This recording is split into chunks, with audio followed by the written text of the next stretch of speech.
आत्मनिर्माण का साधन स्वाध्याय और सत्संग। कुविचारों के समाधान का एक ही उपाय है, उसके स्थान पर सद्विचारों को भर देना। किसी गिलास में भरी हुई हवा को हटाना हो तो उसमें पानी भर देना चाहिए।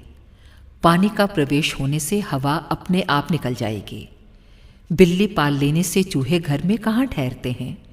कुविचारों को मार भगाने का एक ही तरीका है कि उसके स्थान पर सद्विचारों की स्थापना की जाए। मन में जब सद्विचार भरे रहेंगे तो भीड़ से भरी धर्मशाला को देखकर अपने आप लौट जाने वाले मुसाफिरों की तरह कुविचार भी कोई दूसरा रास्ता टटोलेंगे। स्वाध्याय और सत्संग में जितना अधिक समय लगाया जाता है उतनी ही कुविचारों से सुरक्षा बन पड़ती है।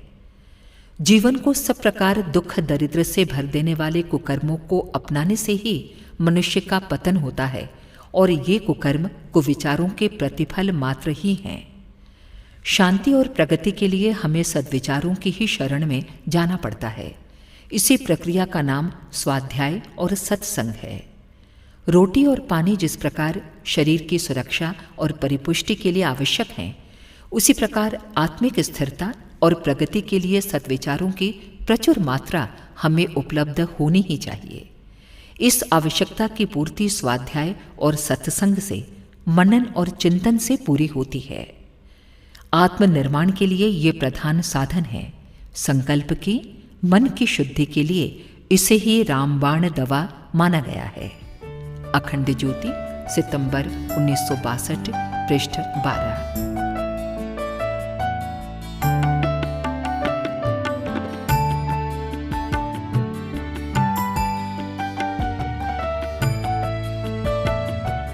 मनुष्य परमात्मा का प्रखर प्रतिनिधि। अपनी रचना से सभी को प्रेम होना स्वाभाविक ही है, और जो रचना जितनी अधिक उत्कृष्ट होती है उससे उतना ही अधिक प्रेम भी होता है। यदि कोई उसकी प्रिय रचना को विकृत करने का प्रयत्न करता है तो वो रचयिता का कोपभाजन भी बनता है।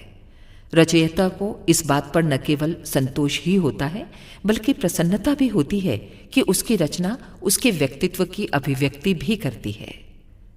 परमात्मा सर्व न्यायकारी है। वो ऐसे भक्त को जो अपना सुख, अपना स्वार्थ ही सिद्ध करना चाहता हो, कभी प्यार नहीं कर सकता।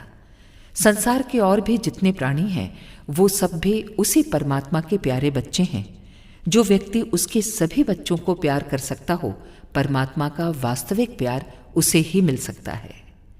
मनुष्य परमात्मा की सर्वोत्कृष्ट रचना है।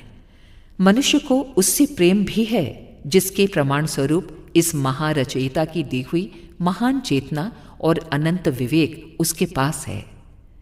प्राकृतिक उत्पादन, विविध वनस्पतियां और अपरिमित विभूतियां भी परमात्मा के अनंत प्रेम की ही परिचायिका हैं। इसकी कृतज्ञता स्वरूप मनुष्य का कर्तव्य है कि वो परमात्मा की कृपा और उसके व्यक्तित्व का उसी के अनुरूप प्रतिनिधित्व भी करे। अब जो ऐसा नहीं करता वो उसकी कला को अपमानित करता है।